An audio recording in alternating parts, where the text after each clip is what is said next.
प्राचीन काल में एक नदी के किनारे बसा नगर व्यापार का केंद्र था। फिर आए उस नगर के बुरे दिन, जब एक वर्ष भारी वर्षा हुई।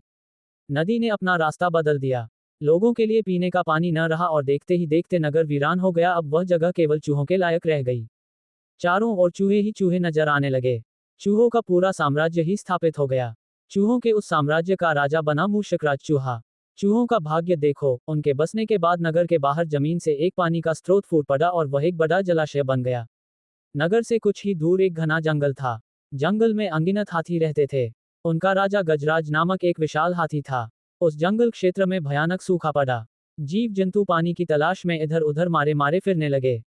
भारी भरकम शरीर वाले हाथियों की तो दुर्दशा हो गई। हाथियों के बच्चे प्यास से व्याकुल होकर चिल्लाने व दम तोड़ने लगे। गजराज खुद सूखे की समस्या से चिंतित था और हाथियों का कष्ट जानता था। एक दिन गजराज की मित्र चील ने आकर खबर दी कि खंडहर बने नगर के दूसरी ओर एक जलाशय है। गजराज ने सबको तुरंत उस जलाशय की ओर चलने का आदेश दिया। सैकड़ों हाथी प्यास बुझाने डोलते हुए चल पड़े।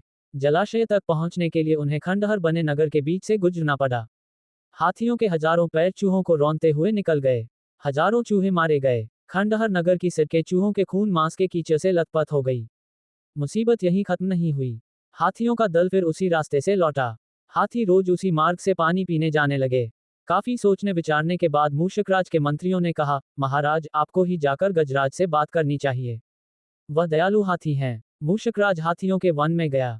एक बड़े पेड़ के नीचे गजराज खड़ा था। मूषकराज उसके सामने के बड़े पत्थर के ऊपर चढ़ा और गजराज को नमस्कार करके बोला। गजराज को मूषकराज का नमस्कार। हे महान हाथी, मैं एक निवेदन करना चाहता हूँ। आवाज गजराज के कानों तक नहीं पहुंच रही थी।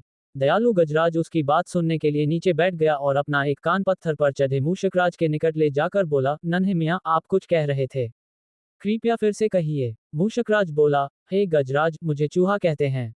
हम बड़ी संख्या में खंडहर बनी नगरी में रहते हैं। मैं उनका मूषकराज हूँ। आपके हाथी रोज जलाशय तक जाने के लिए नगरी के बीच से गुजरते हैं। हर बार उनके पैरों तले कुचले जाकर हजारों चूहे मरते हैं। यह मूषक संहार बंद न हुआ तो हम नष्ट हो जाएंगे।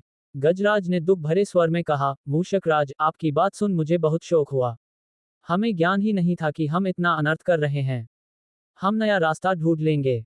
मूषकराज कृतज्ञता भरे स्वर में बोला, गजराज, आपने मुझ जैसे छोटे जीव की बात ध्यान से सुनी। आपका धन्यवाद। गजराज, कभी हमारी जरूरत पड़े तो याद जरूर कीजिएगा। गजराज ने सोचा कि यह नन्हा जीव हमारे किसी काम क्या आएगा, सो उसने केवल मुस्कुराकर मूषकराज को विदा किया। कुछ दिन बाद डौसी देश के राजा ने सेना को मजबूत बनाने के लिए उसमें हाथी शामिल करने का निर्णय लिया। राजा के लोग हाथी पकड़ने आए। जंगल में आकर वे चुपचाप कई प्रकार के जाल बिछाकर चले जाते हैं। सैकड़ों हाथी पकड़ लिए गए। एक रात हाथियों के पके जाने से चिंतित गजराज जंगल में घूम रहे थे कि उनका पैर सूखी पत्तियों के नीचे छल से दबाकर रखे रस्सी के फंदे में फंस जाता है। जैसे ही गजराज ने पैर आगे बढ़ाया, रस्सा कस गया। रस्से का दूसरा सिरा एक पेड़ के मोटे तने से मजबूती से बंधा था।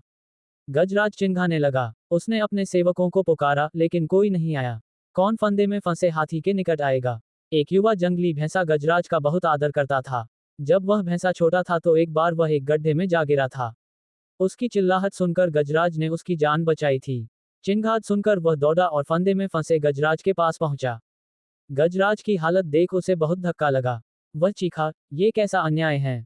गजराज, बताए क्या करूं। मैं आपको छुड़ाने के लिए अपनी जान भी दे सकता हूं। गजराज बोले, बेटा, तुम बस दौड़कर खंडहर नगरी जाओ और चूहों के राजा मूषकराजा को सारा हाल बताना। उससे कहना कि मेरी सारी आस टूट चुकी है। भैंसा अपनी पूरी शक्ति से दौड़ा दौड़ा मूषकराज के पास गया और सारी बात बताई।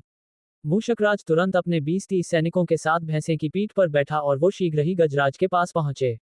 चूहे भैंसे की पीठ पर से कूदकर फंदे की रस्सी कुतरने लगे। कुछ ही देर में फंदे की रस्सी कट गई व गजराज आजाद हो गए। सीखा, आपसी सद्भाव व प्रेम सदा एक दूसरे के कष्टों को हर लेते हैं।